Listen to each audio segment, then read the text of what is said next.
Well, hello, everybody. Ladies and gentlemen, I welcome you to another edition of the Vitalogy podcast. It is 7:04 on a Wednesday night. And we don't have our mics in front of us, which means that for the last 5 minutes, we've been dealing with some technical difficulties. So I hope you can hear us well. Because that just means we won't have the soft, silky tones. Yeah, that Casey Kasem voice. Yes. Yeah. No, you might just hear the normal Ryan and Josh. And so, hey, we're glad to be here with you. And we just want to say thanks for joining us. Welcome. If you're here, if you can hear us, just say hi. Let us know that you can hear us. That would actually be really helpful because we're not quite sure. So appreciate that. It says that it hears us. All right, good. That's good. I'm glad. That's a really good thing. But hey, we're on a Wednesday. We're back on a Wednesday night, which is good to be here. There's kids running around the church. I had a hard time finding parking, which was awesome. I love that. So cool. Yes. Oh, that's really cool. That is good. That's really cool. Gwen can hear us, and so can Michael. Somebody just dated themselves. What did we? Oh, you said you said Casey Kasem. Yes. And so that man, would definitely top 40 Casey Kasem. You, yes. When I used to make mixed tapes, it would always be from Casey Kasem, top 40, timing it up on the boombox to hit record at the same time the song came on. So for those of you who don't know, tape.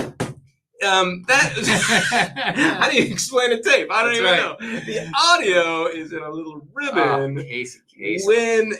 Oh my goodness, yes, recording and doing video editing with VHS tapes. Totally, so fun. Massive tapes where you'd have to hit play at the same time, and then you think we have technical difficulties? Oh my goodness, no! This would be we haven't had to use our finger to do this. With, putting the tape back in. No, we're really dating ourselves here. And so, but that's not what tonight is about. Okay, it's not about dating ourselves. Although somebody just had a birthday. I did. You just had a birthday. Happy birthday! Thank you, Josh. I appreciate that. May 10th. It was a great time. Good. So good. Yeah, I got. Having a May 10 birthday, I share with Kelly on Mother's Day often, and that's sort of a weekend that we share. So anyway, hey, a lot of fun. It's something for both of you. Yes, I guess. Well, it's great. Happy birthday. Great. Thanks. And by the way, this is a milestone episode. Is it? Because this is our 20th episode. So happy 20th episode. Yes. Ladies and gentlemen. That's awesome. I feel like I gave that more credit than your birthday. I apologize. No, your birthday I like is how you important. From the beginning labeled it 001. Like we're taking this bad boy to the hundreds. Because there's nothing worse than when you get to the beyond and it just throws off all your counting. I like that. Yeah, that's I'm in it. That's right. All right, we're going for it here, ladies and gentlemen. And so, Michael Lyons even dating himself even more, talking about beta there tapes, you go. Which was prior to VHS. Yes. I remember hearing about the debates, but I don't want to date myself to say that I know anything about those dates. But welcome everybody. It is good to have you. We as you mentioned, we've just gotten through Mother's Day. There's great things going on here. If you're joining us from out of town or listening in, we are now 3 weeks in to meeting indoors in a building and working out the kinks every week. Our sanctuary, our lobby area looks better and better. It's evolving before our eyes. It's awesome. I love it. We might even have doors. We might. We're Church of the Open Door right now. Hey. Church of the No Door. Church of which is an open door. Yeah. So at least we don't have a big back door. Yes. Oh, that's all right. All right. Yeah. That's like a church joke. Like a pastor's joke right there. That was good. Yes. So I'm glad that you all laughed at that as well. I'm just kidding. Okay, we've got a bunch to talk about, but you're just coming from a baseball game. I am. How'd they do? They won. That's great. Man, yeah. They're winning. They're winning. They're in first place. Both teams winning. I don't take all the credit, but but some. But yeah. Way to go. Way to go. That's great. Well, okay. So hey, we've got. I had a question come in. So we've got a question about Bible reading. We haven't had questions about Mother's Day, about encouragement. I thought that was a great, fitting message for Mother's Day. Right on. That it both fit well, but it was also very timely. Yeah. In our world. Praise God. My perspective on unique holidays like that, Yeah. some call them Hallmark holidays, but holidays that are not the like church calendar holidays, is I always want to try to honor those, but preach about Jesus and make it applicable to all, right? So that's sort of my goal. And, I know firsthand now that Mother's Day is a sort of a double-edged sword for a lot of people.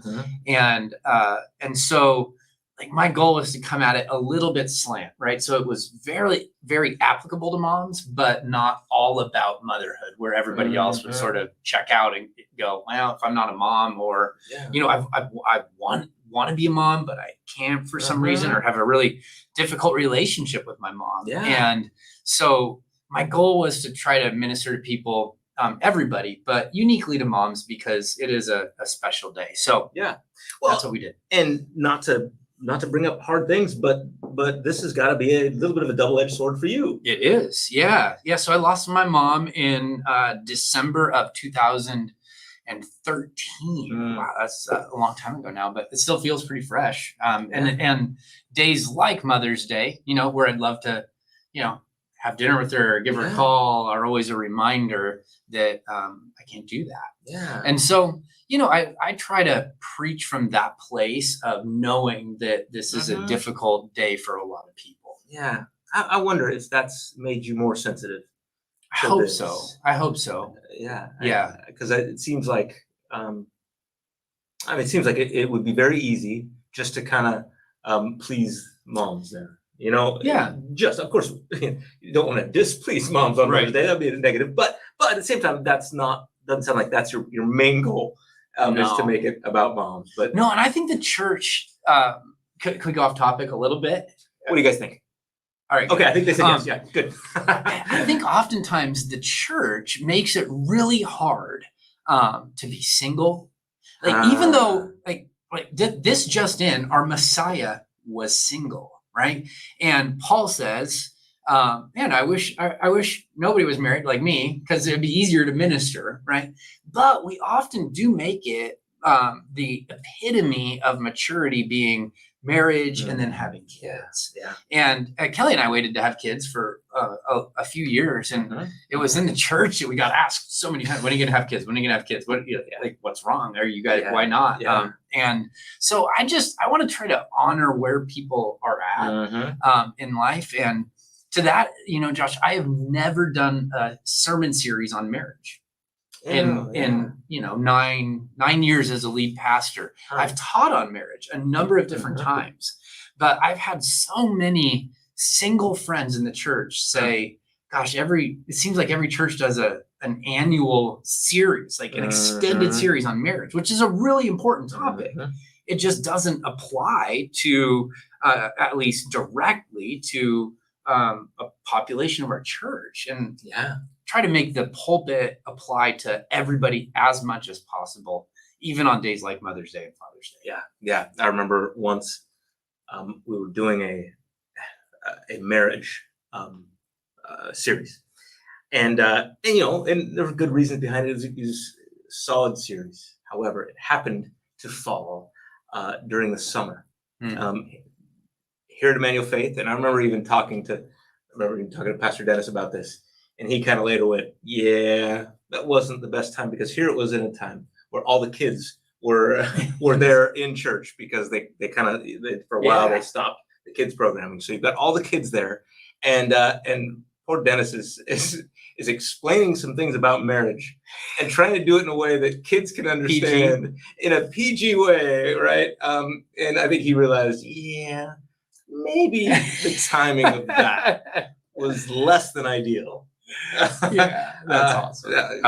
How funny. Yeah, I'm not saying I would never do one, but I've leaned more towards like seminars and things like that, where people can choose, I'm going to go to that because it really applies. So absolutely.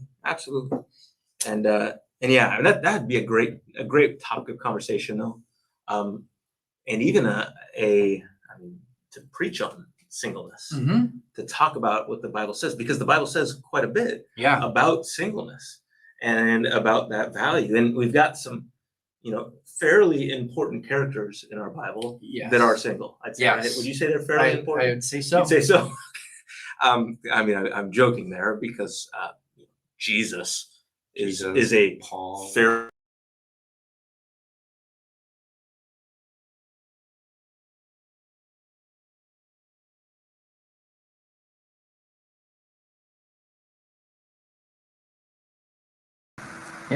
Yep, we sure have been. Okay, ladies and gentlemen, if you can hear me, our technical difficulties are continuing. Yeah, it says USB device not recognized. Gotta love that.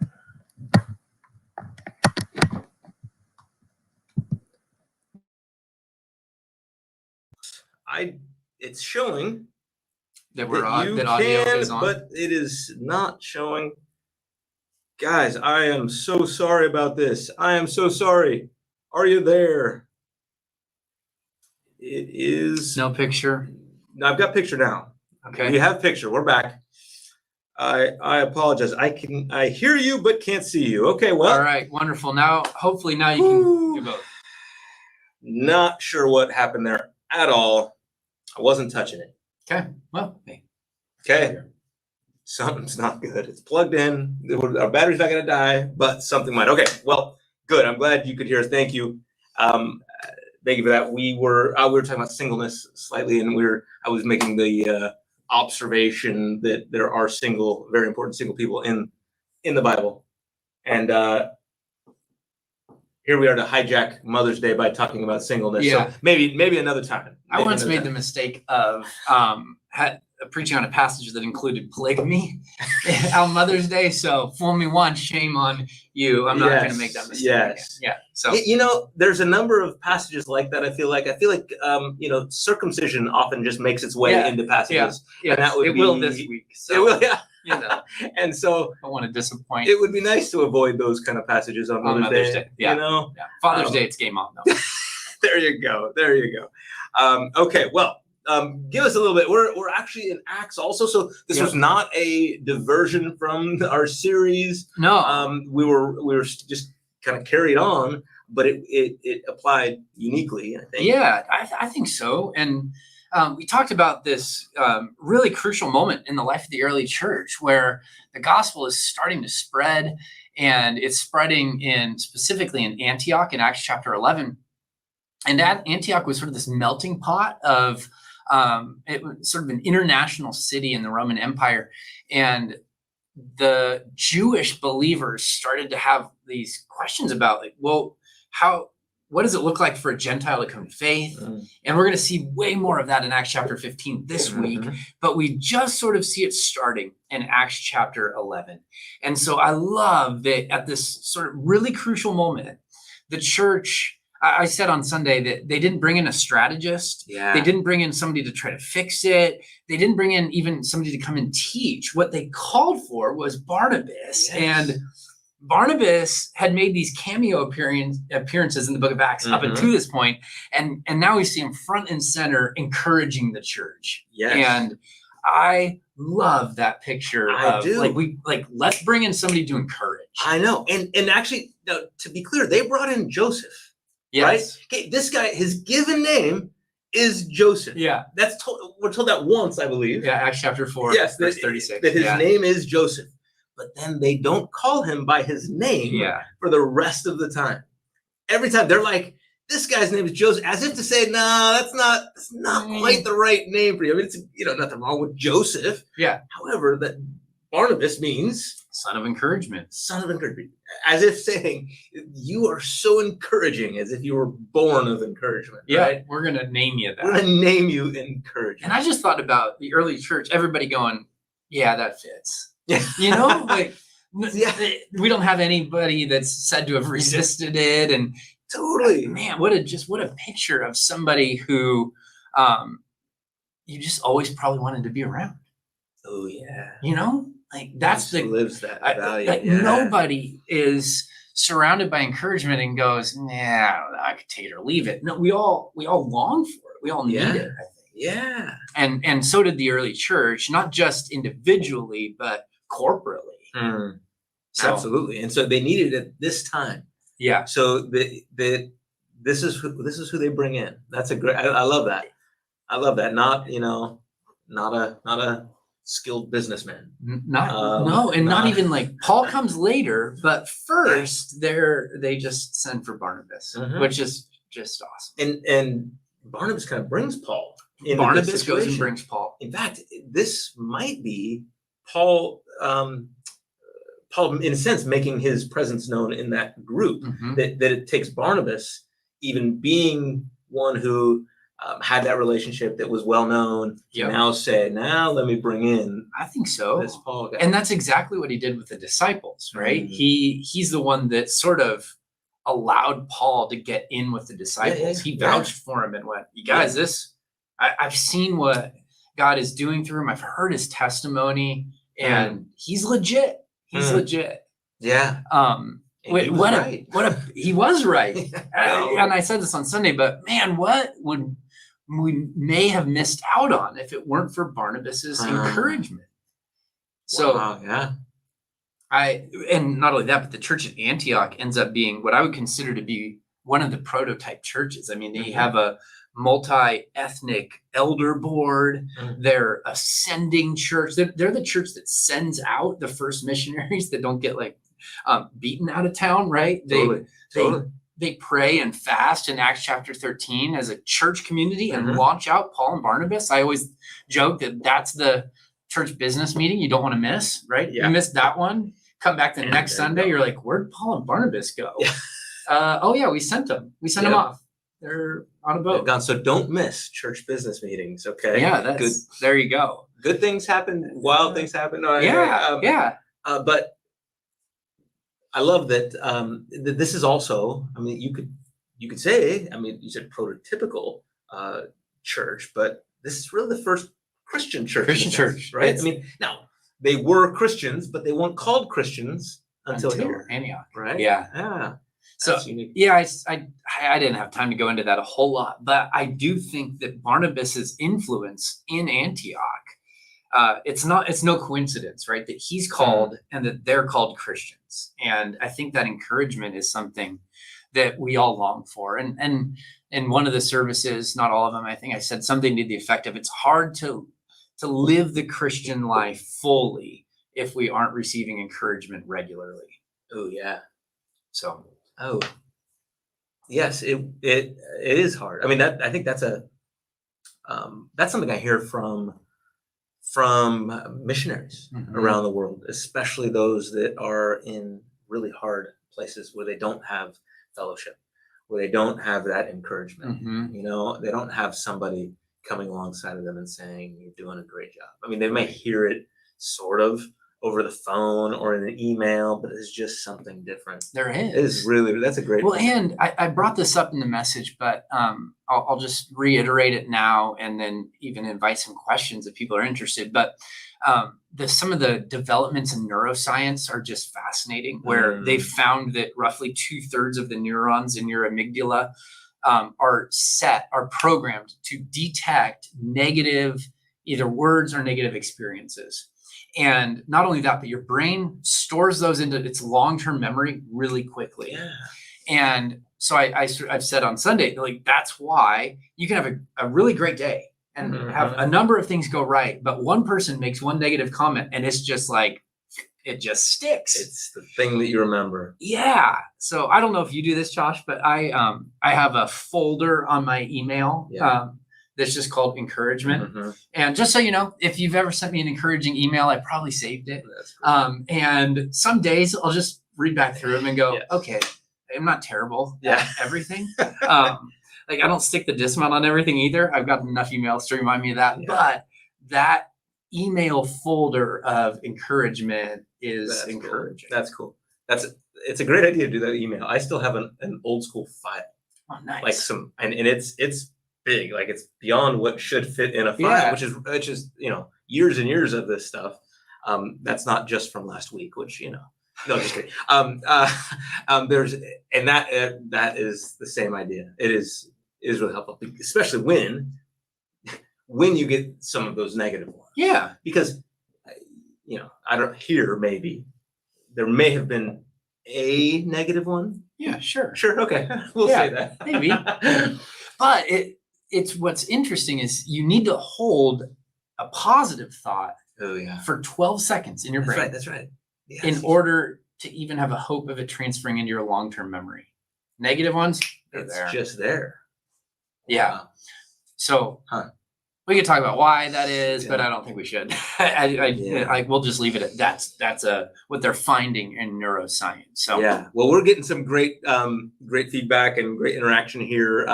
Definitely some helpful interaction with our technical difficulties, but also some great comments. I want to come back to Connie's in a little bit. Let's kind of look through this a little bit. I love Carolyn Schmidt says that what Barnabas was doing, he was called by what was expressed. Let's see here. Put it up. What was expressive of his consistent character. Yeah, like that was clear. Wouldn't that be? That would be both a cool thing and a scary thing. Yeah. Because what would they call us? Right. I mean, yeah. Oh, man. No, that's. I hope it would be as nice as Barnabas. That would be a good thing, right? Yeah. Our consistent character. That's a great point. I want to get to, Connie remembered a great quote, which we'll get to in a little bit. But this whole idea that words are powerful, right? Mm-hmm. I mean, that words can help you thrive, right? But words can shape worlds. Yeah. Right? Say, how did you put that? Spoken words shape human worlds. Spoken words. And that was really from some of my conversations with Kathy, who's on our staff as a therapist. And I can remember I was leading a guys' small group. Mm-hmm. And when I was a high school pastor. And one of the kids told a story about the way that his dad responded to a test that he didn't do well on. And he made this statement, I'll never forget it. He said, "Those words are seared on my brain." And I went, wow. That was a test that a negative statement. His dad, "You're stupid. You're, and he goes, those words are just seared on me. Oof.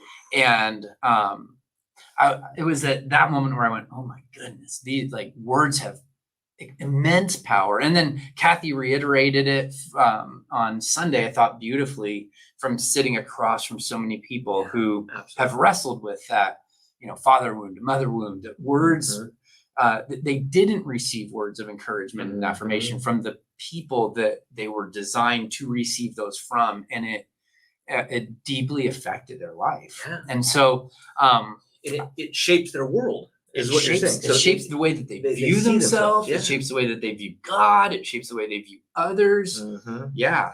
And so those words are even more powerful from those that are closest to us in a sense. Right. And especially those that are supposed to shape us in the way that we're supposed to go. Right. Absolutely. They're supposed to mold us into who we could potentially become. Right. Yeah. And I think I'm going to shoot off the hip a little bit here. So I may get off, so you can help me get back on. But I do think that this is part of the way that we carry the image of God, because God speaks things into existence.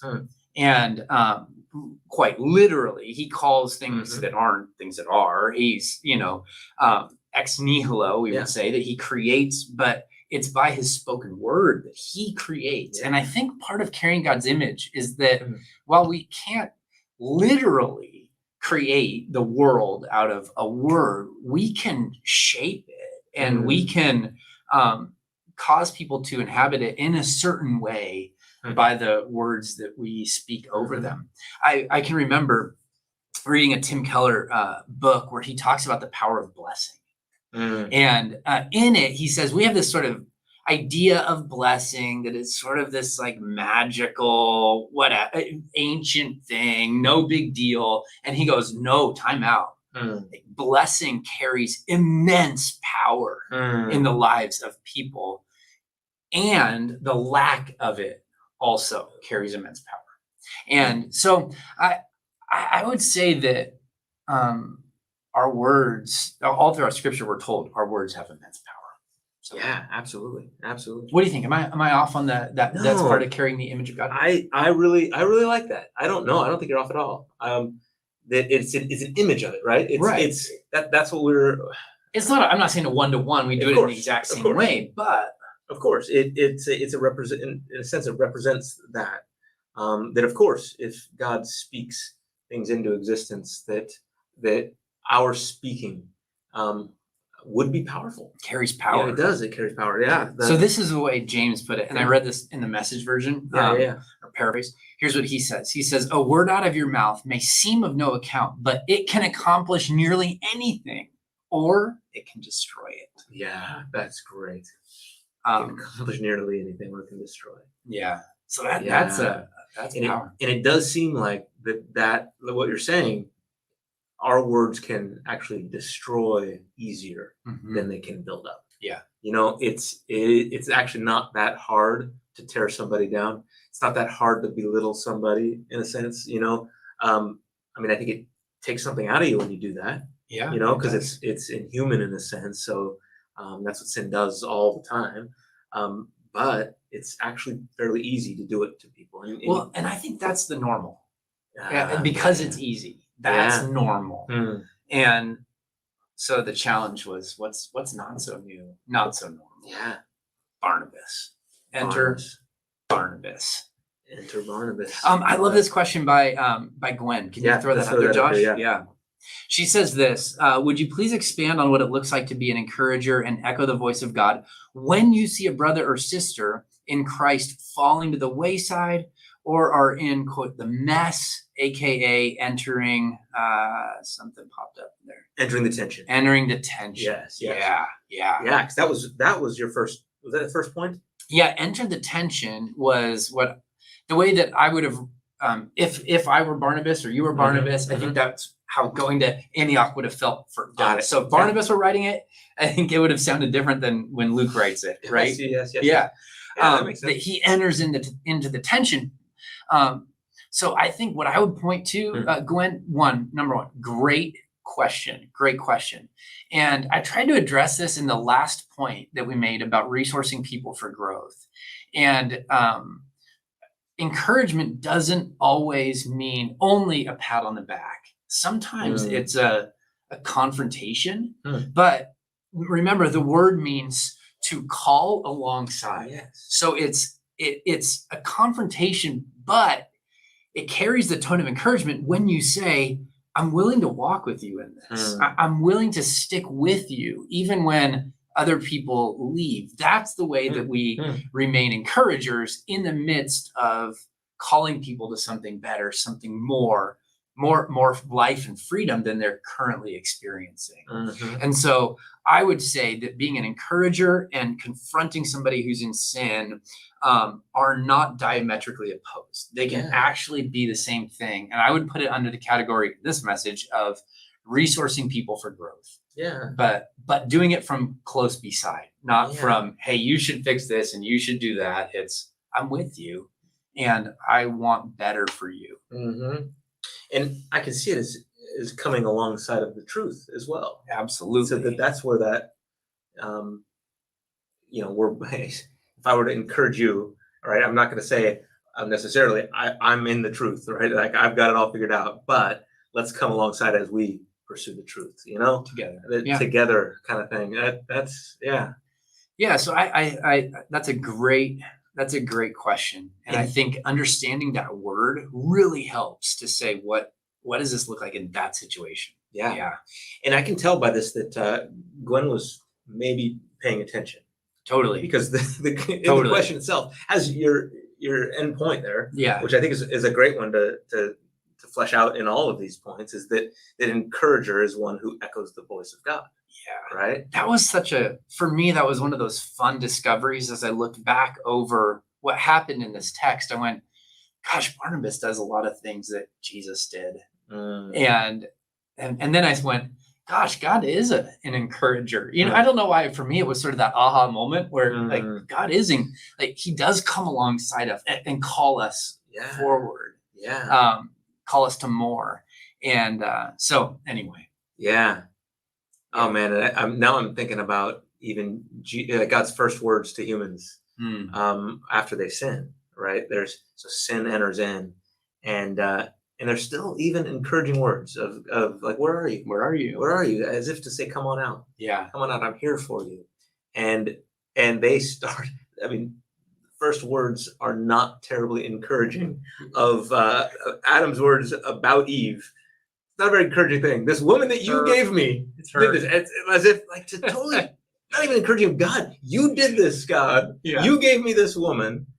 How does that make Eve feel? Well, right? he's picking the fruit out from his teeth. Totally. It was yeah. But those words, and so that's where echoing the voice of God is to build, to create, to shape, right? Yeah. To actually form the way that in what is good, right? In what God says it is good, right? Not to tear down. That's what we've been doing ever since. Yeah, and I love this statement by Nicole. She says, "Point no fingers, link arms through it." Ooh. That's a picture of encouragement, isn't it? Yeah. Yeah. That link is good. arms through it. That is good. Yeah. Oh man, we could learn something from that. That's good. I like that a lot. So I'm happy to dive into any of this that our listeners want us to, Josh, but really quick. So we just said, that words have the ability to cause us to either to thrive. That's the ideal. Yeah.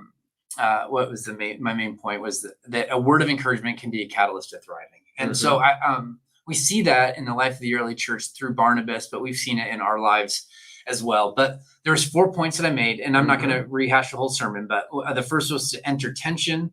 The second was to excavate grace. Yes, I just gotta say that was my favorite, but let's go back. Okay, keep going. The third was to inspire faithfulness, and then the fourth was to resource for growth. Yeah, I like so that. Excavate grace. Yeah. I love that phrase is a beautiful phrase. Yeah, I really like that word, excavate. Excavate. Okay, so like dig it up, right? Right. To find it, to search for it, and then to like expose it and bring it out, right? Gently. Oh yes, yeah, that's right. Yeah, because if you're an archaeologist, right, and you're on a site, you don't want to just go in with a shovel, right? Yeah, you go in gently so that you don't disrupt, but you can expose. Yeah, and so I tried to paint a picture with that word excavate that I thought people might be able to see in their mind's eye. Yeah. So that was sort of the idea. But one of the things that I love, this idea that if there's a situation you'd rather avoid, there's probably a person longing for encouragement. And that was one of the things that really struck me, because I went, gosh, what are the situations in my life, in our church, in friendship, that I just go, gosh, I just don't have the energy for it right now. Yeah. I see that person coming and go, oh goodness, but I try to shift it in my brain to go, if there's a situation I want out of, there's a person in there who may need a voice of encouragement. And some of that is going to take some digging to find out where can I show grace here? Yeah. Where can I pull out and point out grace? I feel like it's giving people the benefit of the doubt, right? Yeah, that's a good way to put it. This is most people are not like running around trying to be mean. No, no, very few. Or hurtful, right? Because people say hurtful words, and usually with adults at least. Okay, my junior higher and their friends, I can't say that that's true of all of them. Sorry, Caleb. But most adults aren't just running around trying to hurt. Yeah. And if you have one of those friends, then that's a whole nother discussion. Yeah, one of those friends, I'd like to meet your enemies. Yeah. Oh, that's a good point. That's a good point. But I think as people, when we can show people the benefit of the doubt, to look for that kind of trying to find grace enough in them, in what they're saying, give them enough grace to say that, okay, there's something good in what you said, or you're trying to, maybe you just didn't do it the right way, or maybe, you weren't, you didn't grow up with kind words around you, right? Yeah, assuming the best. Yeah. Interesting. So now in there, and I think this had to do with an earlier point, but Connie points out another, just a great part of this was when you brought up Jonathan's quote. So Jonathan, I hope you're out there, and he's usually out there somewhere listening.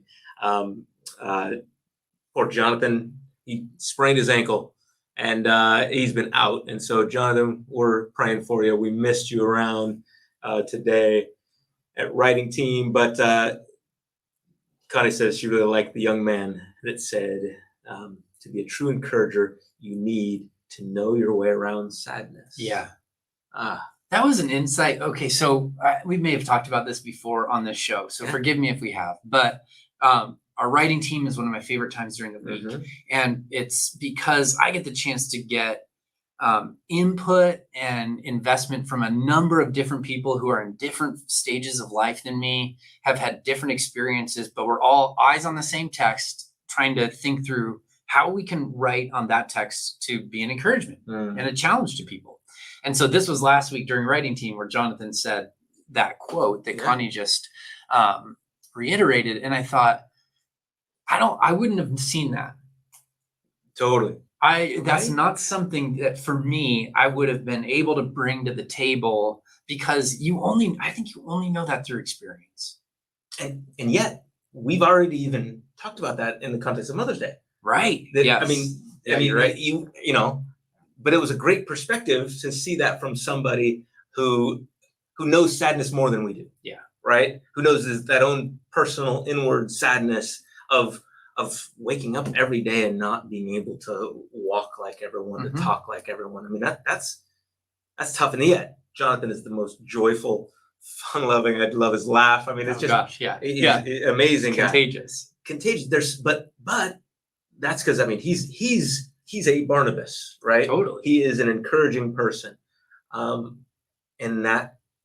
what he was pointing out that comes out of a knowledge of an understanding of that. Yeah. I think that both there's that empathy piece, right? Where you're willing to enter into the pain with people, and you can really start to see the way that it's shaping them and affecting them. But it also means that you're not afraid of the mess, right? And you're willing to go and enter in, even if it's awkward, and even if it stings a little bit. Yeah, that's right. I love that. Connie for the win here. I like to look at the good side, and everybody, even though I know everybody's not good. That God created us all, so looking for the good in people is easy for me to do, she says. I think that's what God does, and I actually think He encourages us to do that too. Okay, I love this passage. I mean, there's so many things like this that could come up in here. This is Philippians 4:8. Okay, this is a familiar passage. It says, "Finally, brothers, whatever is true, whatever is honorable, whatever is just, whatever is pure, whatever is lovely, whatever is commendable, if there is any excellence, if there is anything worthy of praise, think about these things." Now, I love that idea because he's kind of encouraging us to look for those things. Yes. If you see anything in this world, I think it's as if he's saying, you're going to see a lot of garbage. Yeah. You're going to see a lot of terrible things. The world is full of terrible things. But if you see anything that is lovely, if you see anything that is good, think of these things. Let's be people who are, in a sense, optimistic. All right. Right.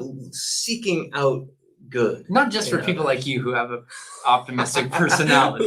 Who might like that verse for other, But I do think, Josh, to me that I've always been fascinated by the fact that follows an invitation by Paul, right?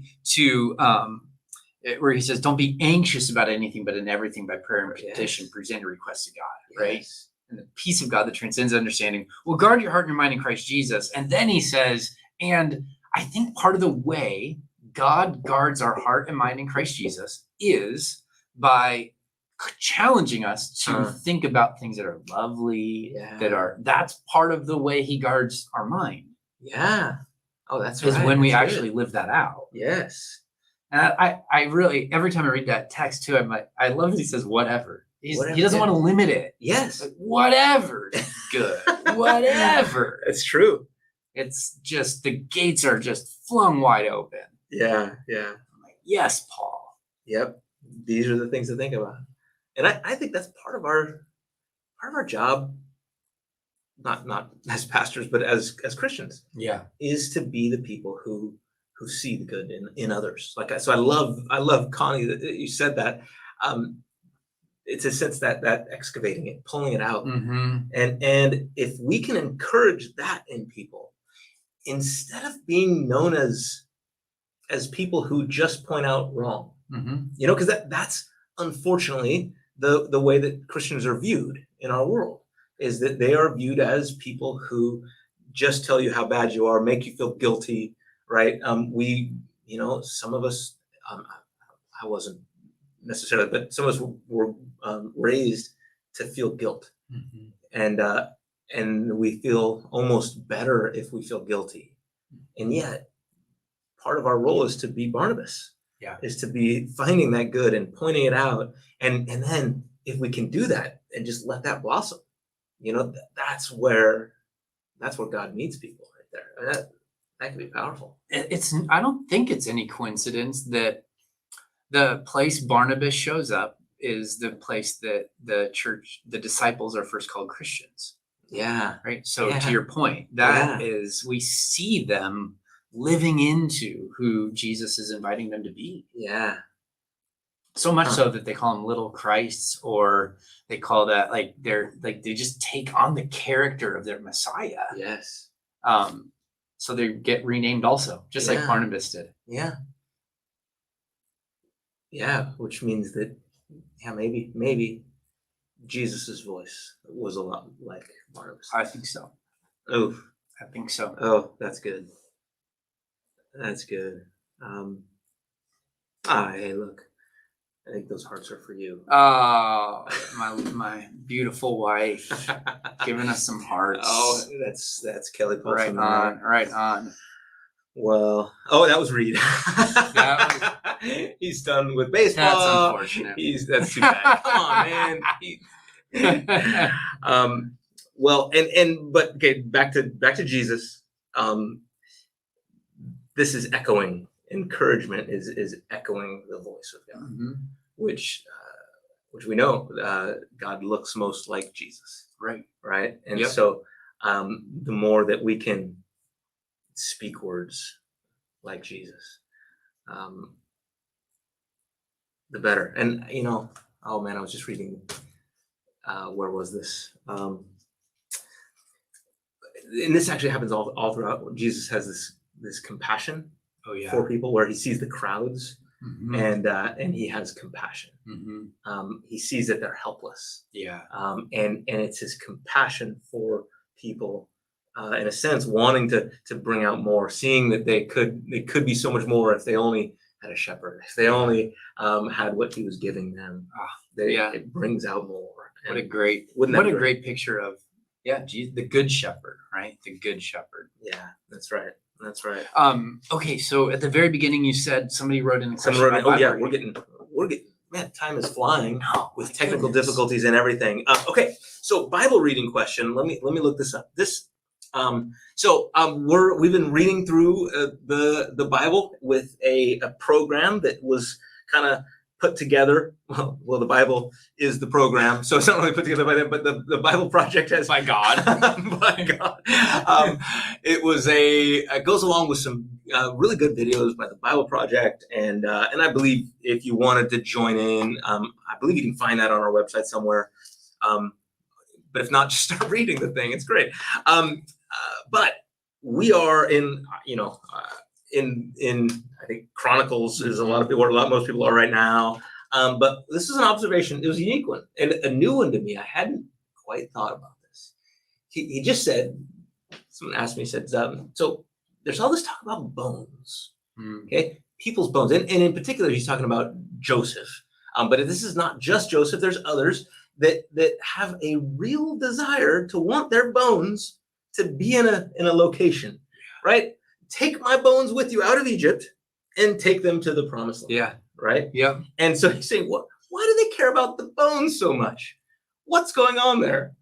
I said, what a great question. That is a great question. And one that I've often asked. Yeah. So when I got there, Joseph wanting, or is it Abraham that says I think also, yeah. Or no, or is it Jacob? I think it's Jacob. Jacob's, and Joseph's. Yeah, you're right. Joseph does too. Yeah. Yes. Yeah. Because then it's another 400 years or so after Joseph that they're in Egypt. Yeah. And they hold on to the bones. They take somehow. the bones. Yes. What they do with it, I guess they're in Egypt, maybe they embalm the bones. I don't know. But they take the bones, and sure enough, but I wonder what's going on there. Yeah, man.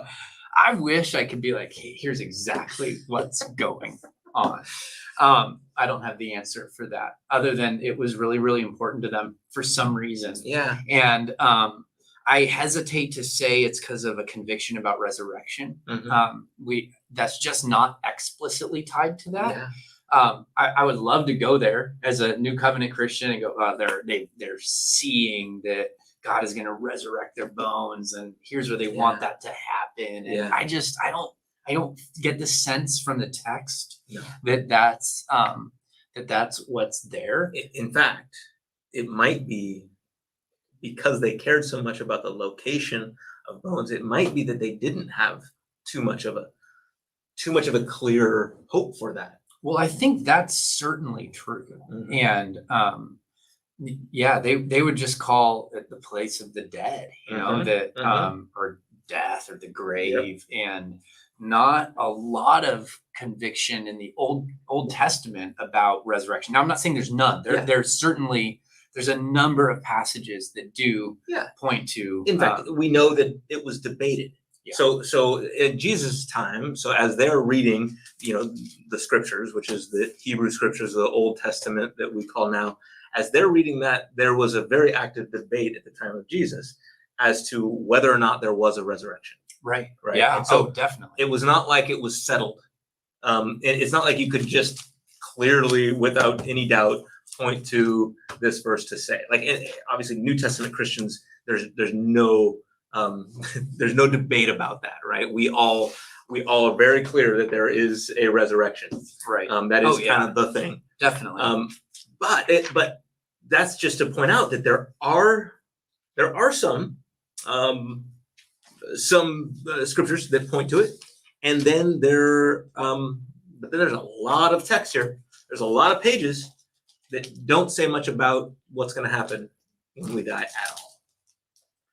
Yeah. Okay. So can I read you? Come on. This is one of the. Come on. This goes along. All right. This is one of the strangest passages in the scriptures. Okay. Here's what it says in verse 9. Okay. Well, I'll start in verse 8. It says, this is Jude, verse 8 and 9. It says, yet in like manner, these people also rely on their dreams, defile the flesh, reject authority, and blaspheme the glorious ones. But when the archangel Michael, contending with the devil, was disputing about the body of Moses, he did not presume to pronounce blasphemous judgment, but said, the Lord rebuke you. So this solves everything. Bring that up 7 minutes ago. We got it. No, just kidding. What an interesting meaning that the bones or the body mattered, right? It mattered. For some reason, we're not told why. Only that both Michael the archangel and the devil were battling over Moses's body. So let's close in prayer. Wow, what is going on there. See, these are the layers that are just present in the scriptures that you go, man, you could study this book for the rest of your life and never get to the end of it, which is a beautiful thing. And I love that. And if you're out there thinking to yourself, like, why are you bringing that up? And some people might think to themselves, like, oh, that worries you or something, as if, because there's something that I don't understand. I don't know why that's there. And I can't give a very clear answer. We can't give a very clear answer about what the big issue with bones in general are. But they matter. They matter, and that's okay. Yeah. That's the thing that we don't have it all. No. It's a long book, but there's longer books. Yeah. They could have written a lot more. That's the thing. I love an Old Testament professor, John Goldengay. Oh yeah. Okay. He used to always say, I wish God would just given us a few more pages on that. I would have loved a few more pages. Did you have him as a professor? I did. And oh man, I got to meet his wife. He tells stories about his wife in some of his books. Yeah, he's great. She had MS. He's phenomenal. But oh my goodness. And he was just the most loving. He taught me a lot of what love is, especially before I was married. But anyway, I wish God would give us a few more. He could have. Well, here's what could have explained that. Let's maybe this week we can dive into that question, and then come back to it next week and give our best take on it. But it may not be any better than this take. I've been thinking about it. I guess I haven't done any real research. I've just been thinking because it was a great question. Yeah, that was a really good question. So, but yeah, sure, we'll look into it. Oh, look at that! Start here, David. Thank you. David puts up the Bible Project. I think this is a playlist that he put up. In fact, there's some great playlists. You can start looking at Bible Project stuff if you're out there and just want to know more about the overview of the Bible. They do like great 5-minute or less videos about the Bible that are very clear, very well done, very biblical and theologically accurate. We would agree with. Yeah, one of the things I love about them, Josh, is that I can watch them with my kids, but I still learn things. Yeah, that's a and great somehow they bring those two things together, and so I love their work. I know. I find myself like looking forward to in the reading program. I kind of scroll through and look at when's the next video. Yeah, totally. And in the Chronicles, they just don't have many videos about Chronicles. And there it is. There it is. Well, Ryan, thank you. Yeah, thank you very much. Yeah, you guys. This was great. Thank you, everybody, for joining in. What a great discussion. And I do pray you take this to heart, that you go shape some worlds. There you go. Out there. I think it's breathing life into people. That's a great way to look at it. And so I want to go do that more. I'll do that with my family, and I hope you do as well. So, yeah, I just encourage you. If there's a situation you'd rather avoid, there's somebody who needs your encouragement. So, God bless. With that, we're out.